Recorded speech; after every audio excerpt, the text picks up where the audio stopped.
Today we will discuss twin, transformative wisdom of inner navigation. It is the basic foundational practice of the fourth way in the altered states of consciousness. Twin is described in the book Heart of the Path by Anatoly Arlashin and Tatiana Orbo. Please buy the book, support the authors, but if you don't want to buy the book, the chapter on twin is published for free on the website, so please find the link below.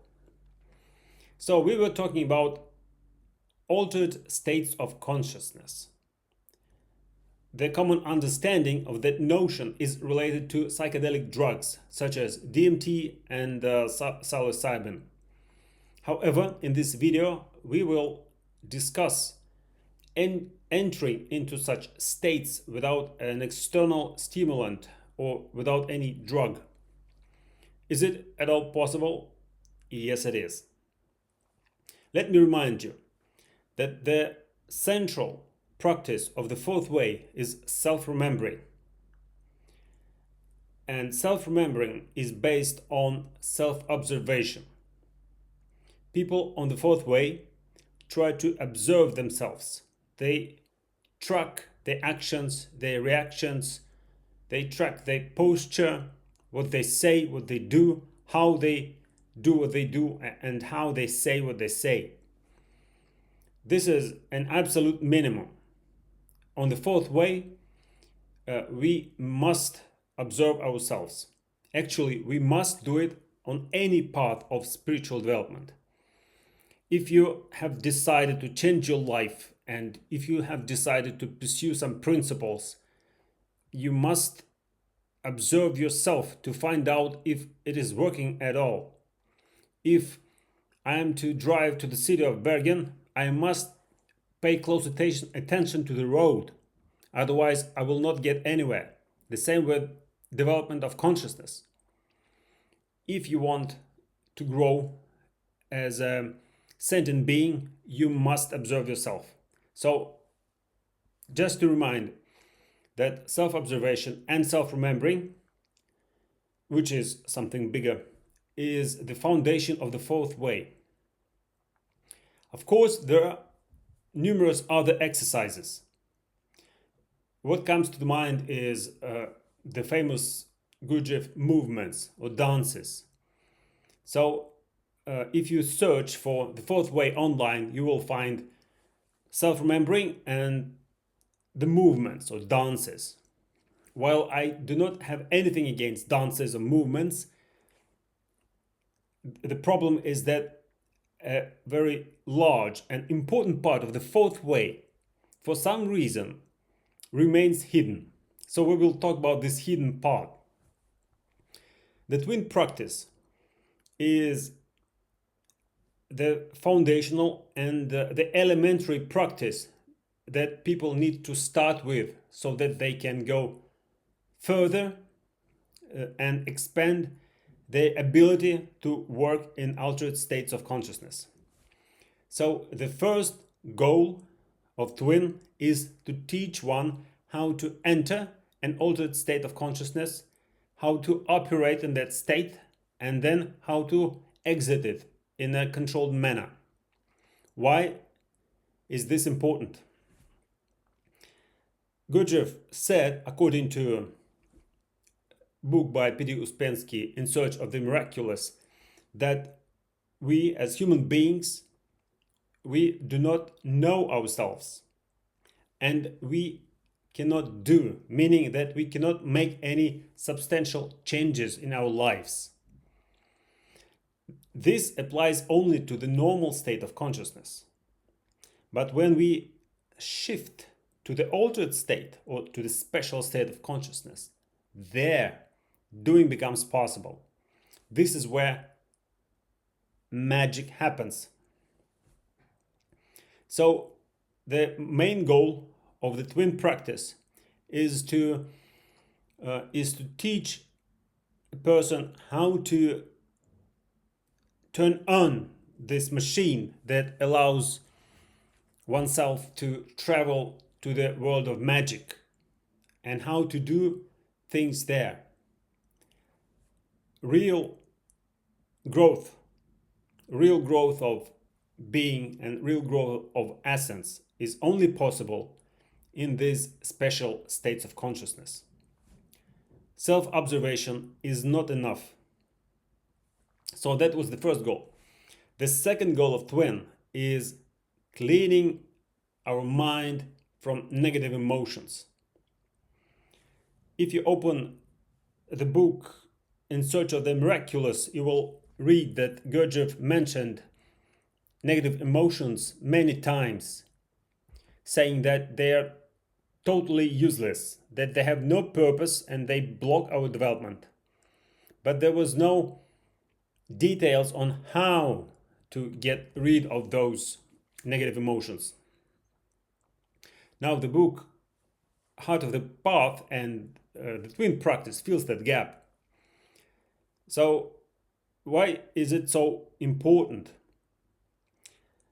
Well, first of all, if you want to achieve anything on this path or any other path of development of consciousness, you need to do some practice. But these practices require that you are free from negative emotions. Otherwise, they will block you. They will work as a brake. The more effort you make on mastering some kind of meditation, the more problem will these negative emotions create. Most of the people, they will just get upset and demotivated. They try to do some kind of practice and then they hit the wall. It doesn't work for them. They stop believing and they just quit.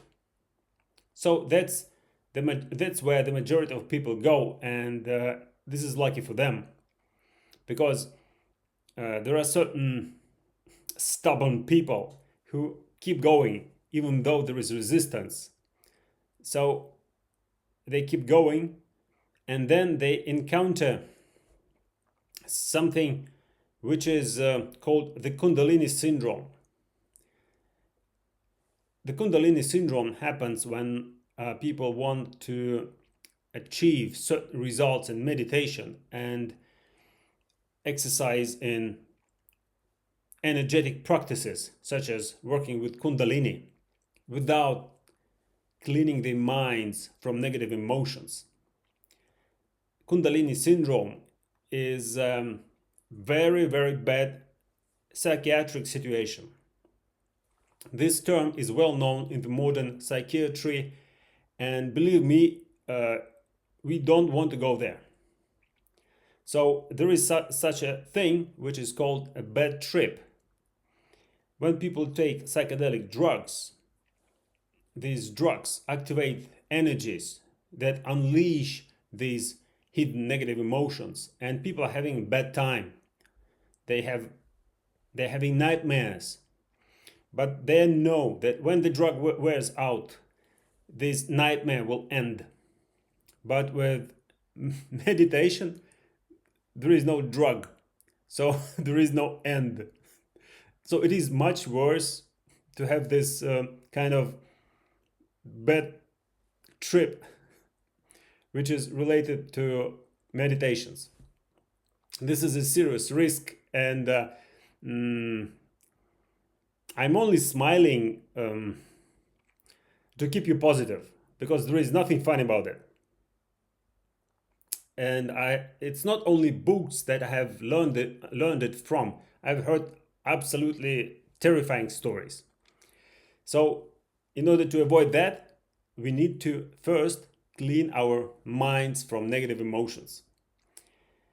Then there are certain people who are so stubborn, and or they have so much willpower that they go through this horrible nightmare, and they get to the other side, and they achieve what they wanted to achieve, and they end up in an even worse situation that Gurdjieff calls false crystallization. If you read his books, those people are also called hasnamuses. Such a person has hit a dead end. They cannot develop further. Even worse, they become locked in the matrix forever until they really want to go back and then destroy the false crystallization.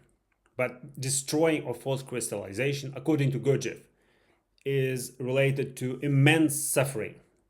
So this is even worse than this bad trip thing.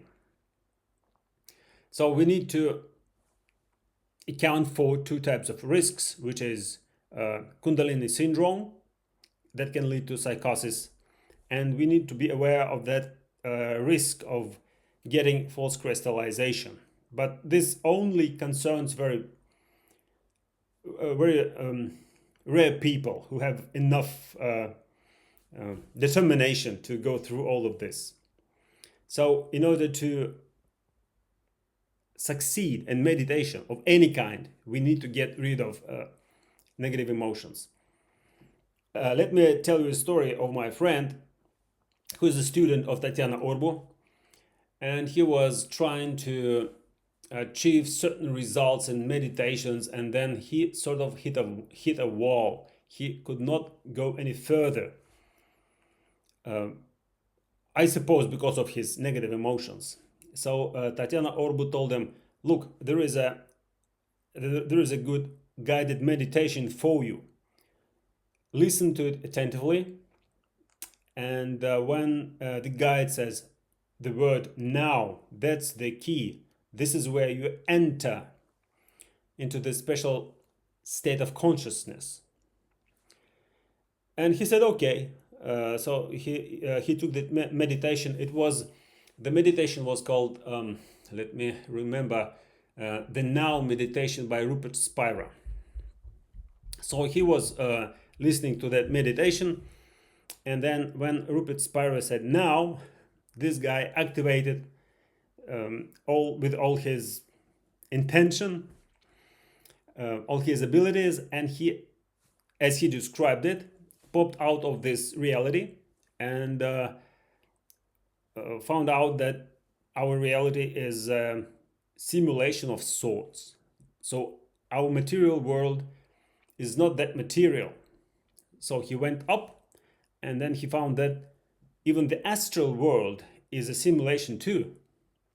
He went up even further, and he found himself in a pod. And all these lifetimes that he has lived and will live, he saw them simultaneously. Now, this is an excellent experience, isn't it? I wouldn't agree so, because of the energy that he was telling the story with. He was terrified. His voice was trembling, hands were shaking, and he was totally terrified. Why? Because he had too much fear. Fear is the key negative emotion that stops us. So that fear interfered with his experience and stopped him from perceiving that reality as it is. Instead, he was in a nightmare. He was telling things like, "I now know that past lives is a reality." But we say, "Oh, come on, this is old news. Haven't you heard about Buddhism?" He says, "No, it's only books, but now I have seen them. It's all real." But okay, but why are you so terrified? All these lives, they happen at the same time, and all these deaths and births, they happen at the same time. This is horrible. Oh! So you see, his perception was limited. And then we asked, "Now, but what's outside of the pod?" "I do not know." "But how did you get in the pod in the first place?" "I don't remember." "But how then you traveled from one dimension to another?" "Yes, I don't remember." So fear blocked his memory as well. And another thing, I don't know what he's doing now, but I suspect he will not return to this state anytime soon, just because of his fear. So it is that much to get rid of fear. And of course, other things such as resentments, such as guilt, anger, aggression, and other things that block us so much. Now, if you open the book Heart of the Path, you will find many meditation scripts, and you might be tempted to try them in random order. When it first went out in the early 2000s, I of course tried almost all of them, and many resonated with me, but unfortunately I was not able to fully implement them, to realize them. It was formal to me.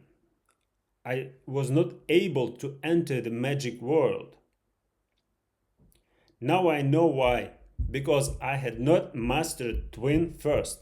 So please do not repeat my mistake. Make sure you have mastered the twin practice first, and you have got rid of your major negative emotions, whatever they are, and then you will get the keys that will unlock the next practices in that book. So let's look at that practice, twin. Well, first of all, it is something like hypnosis, but not quite. Let's look at hypnosis. How hypnosis works. There is this person that is active, which is the hypnotherapist, and the patient. The hypnotherapist must be active, must be strong, assertive. He must give commands. And the patient, who is in the sleep state, he must be passive, he must be receptive, he must go along. So the hypnotherapist must be stubborn and active, otherwise it's not going to work. And this person in the sleep mode, he must be passive, must follow along, otherwise it will not work. Here, in this practice, we combine these two people in one. So the same people, these two people become one. The same person gives commands, and the same person follows them. How to do that? Well, first, you must be determined. You must be assertive. And yet, you need to relax. You need to be passive. You need to be ready to perceive images. How is it even possible to do these two things simultaneously? Well, the solution is the inner voice. While normally we have this chatter, which is uncontrollable, with twin, we turn it into the inner voice that commands. And we learn to make that inner voice powerful.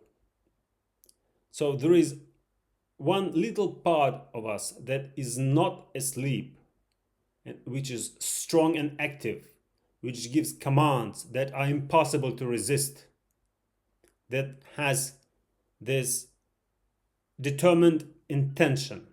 But most of us is asleep and is seeing dreams.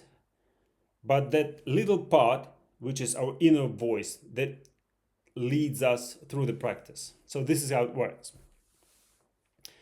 Now let's go to the main algorithm.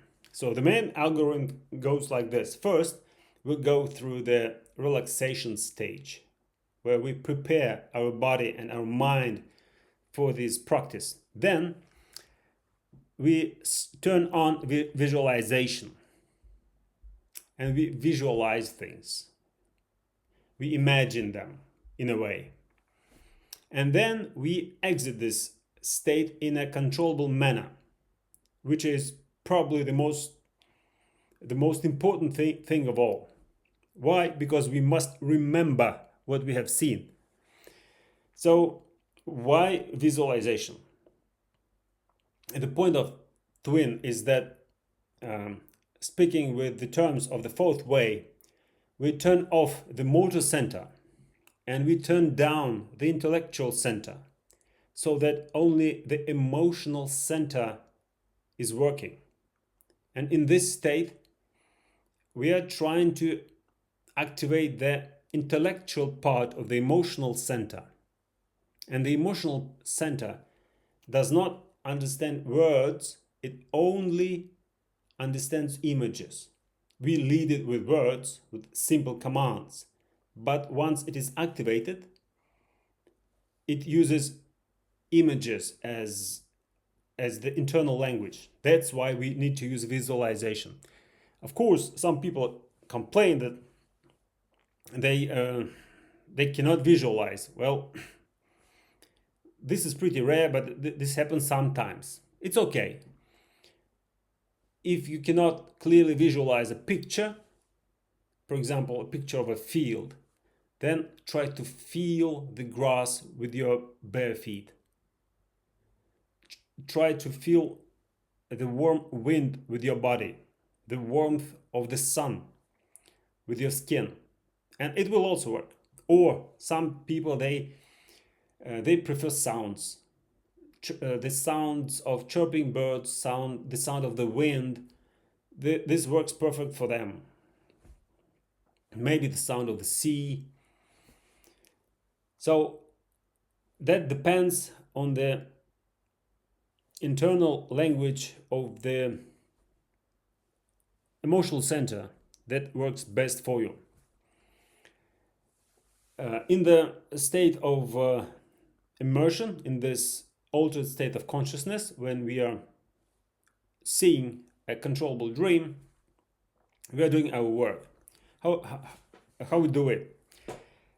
We go through a set of scenes, a prepared program of images, and when we see something unexpected, we explore it.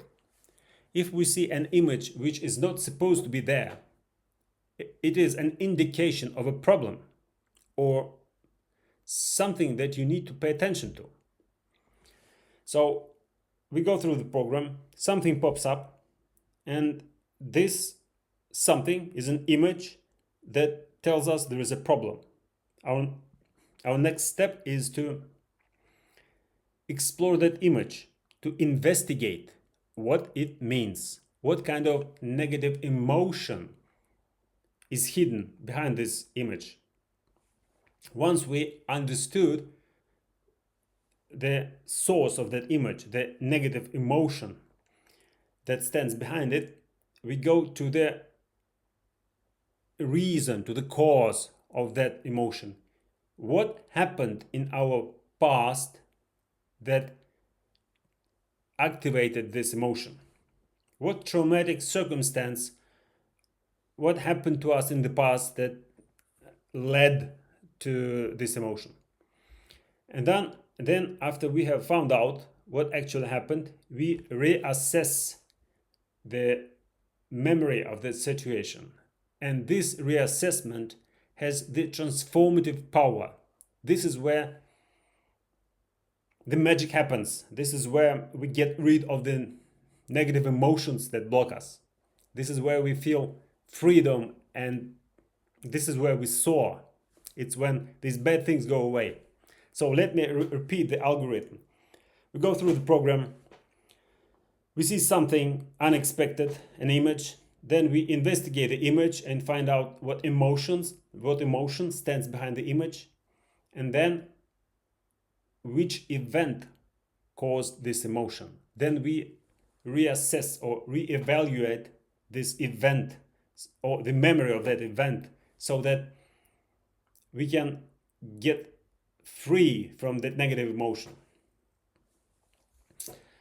Let's discuss the specific program of twin.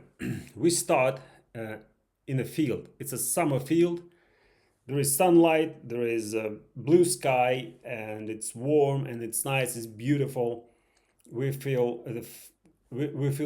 freedom and we feel expanse. and we go down the path through that field. This scene is a symbol of our current situation in life. It means how we emotionally perceive our environment. If something unexpected appears, we investigate it. For example, I was walking down the field and suddenly I saw trees. Trees are not expected. So I came to the trees and there was this small forest or copse. So I entered the copse and I found some large, heavy stones. What do they mean? They didn't want to talk to me, so it took me several times to figure out. Now, when we are working with images, it is important that we get to the truth, that we do not make things up. For example, I could have imagined that, okay, these stones can be related to some past life that I had in the Stone Age, and or maybe these stones, they are related to some alien visitations, extraterrestrials, and so on. Please do not get me wrong. I'm aware that past lives is a fact in psychology. Science has proven it is a reality. I respect extraterrestrials, people from other planets, entities from other dimensions. I'm not joking about that. The problem is that we need to have control over our imagination so that we do not make things up. We need to get to the truth, and that's challenging. That is not easy. If sometimes you already know what happens, sometimes you just immediately feel what that image means, but sometimes it's tricky, and then you need to use your command voice, your inner voice. I see the truth, you say to yourself in this manner. Make sure you get to the truth. Sometimes the truth is not funny though. Yes, most of the time. But this is how it is. So after the field, we go to the beach and then to the lake. Now, water and the lake is a symbol of our emotional and sexual sphere. And it doesn't always mean directly sex. This is some kind of energy which we were in before our birth. So this is something deep which resides in our psyche. And we pay attention to all the details. If the water is clean or dirty, if the lake is deep enough, or is it in a good shape, and we closely look at the banks, if it's a nice shore, a beach, or is it littered. What's in the lake? There might be some friendly dolphins or fish, or maybe some sharks or objects or garbage, whatever. Islands, ships, you name it. Also, we look at the sky. Is it blue and clear, or is it cloudy? For example, one person said that he went to the lake and then there was no water. What that means? And then he said, okay, right. We were having a quarrel with my wife, and I got really upset, and I said, I will never talk to that woman again. And that emotion was manifested as the absence of water in the lake. And this is an indication that you need to resolve this conflict. Now, the next stage is the flight in the night sky. Now, this part is good because I like it.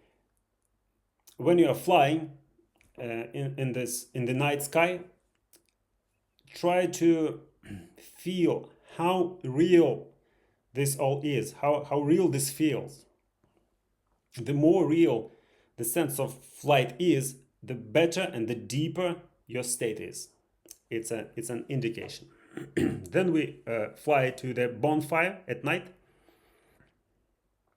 We go to the fire and we enter the fire to clean ourselves. I have seen some techniques that psychologists use, and they misuse the fire. They say if you encounter something unpleasant, some unpleasant object or image, then you take it with yourself and you put it in the fire and you burn it.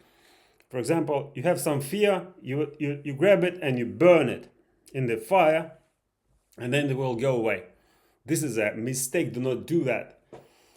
If we have not understood what an image means, we can take it with us to the fire, but we put it aside and we go to the fire ourselves, so that we get rid of all these silly, unnecessary, redundant things that have accumulated and built up in our mind.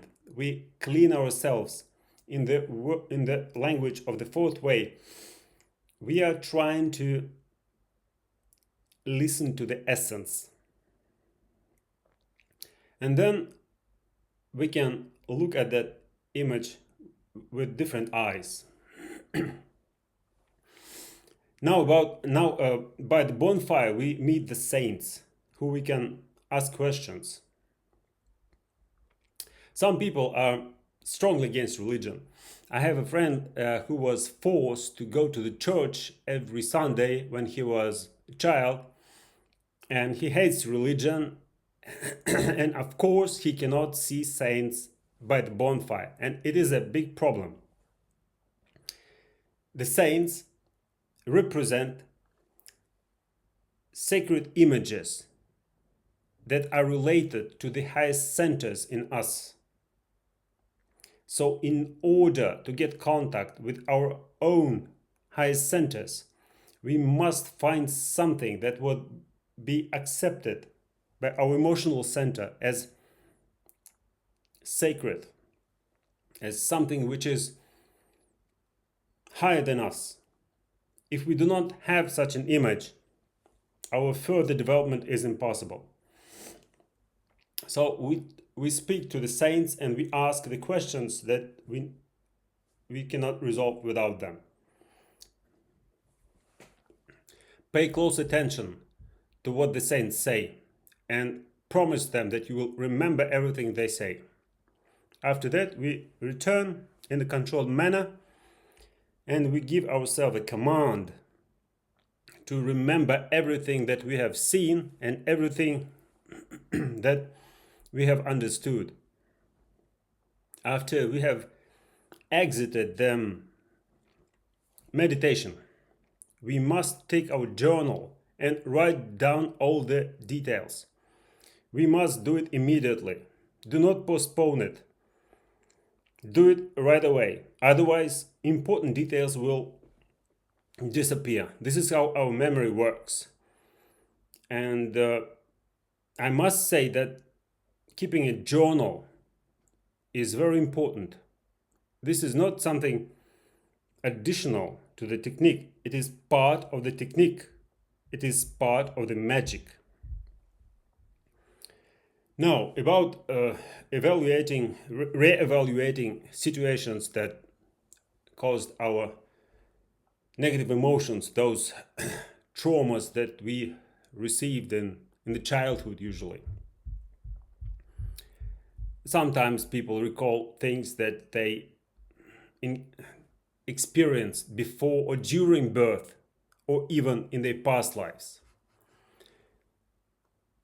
Of course, every time we are very careful. We must make sure that we get to the truth, that we do not imagine things.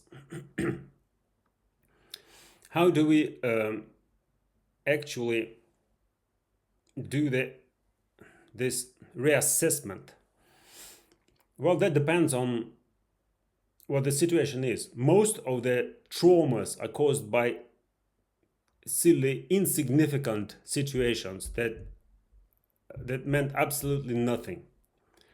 For example, when I was recalling that meditation where I found a large stone, it was actually related to a cartoon that I saw when I was 3 years old. The cartoon was ugly,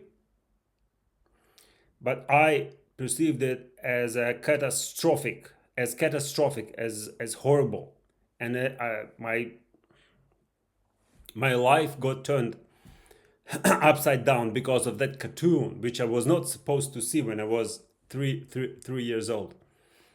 And until that moment when I just remembered that it was just a cartoon, I found it on YouTube and I watched it again. Yes, it is ugly and it is, well, nothing. I felt a tremendous feeling of liberation. This taste of liberation is difficult to describe, but this is what happens when we get rid of these negative emotions. So I felt like I had this stone. I had been carrying this stone all my life around my neck, but after I realized that, hold it, it was just a memory of some stupid cartoon. It just disappeared, and I felt so much space around me, so much space to live in. So most of the time, these situations are pretty much nothing. Yet there are also real traumas, and unfortunately, not everyone had a good childhood, and people get traumatized when they're children. Children are so vulnerable, and we work with our own states, with our own memory. We realize how vulnerable children are, how important is to be correct with children, to make sure we do not hurt them.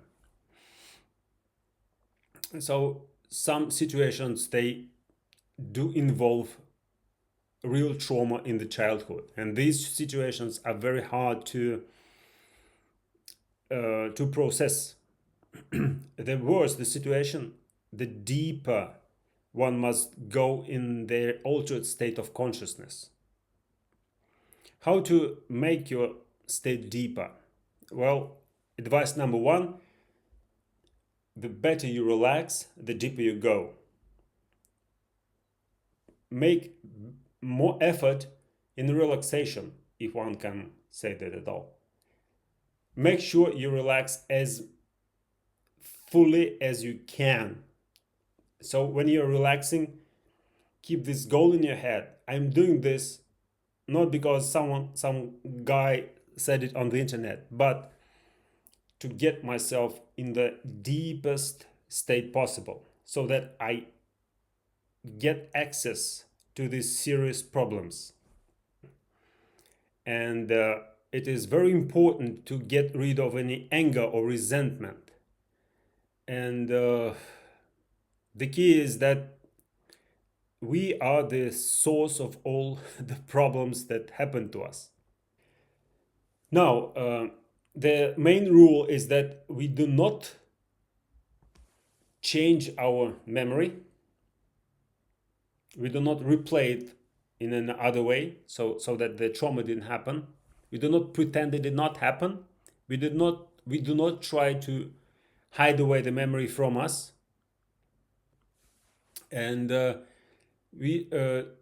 what we do is that we change how we perceive this memory, our attitude towards this memory.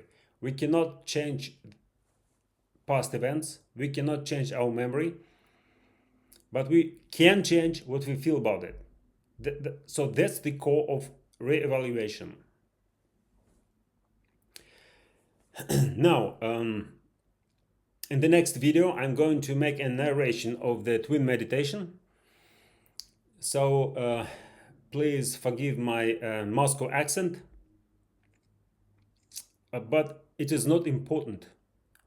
It is not my voice which is important, because the only thing which is important in this meditation business is your own will, your own decisions.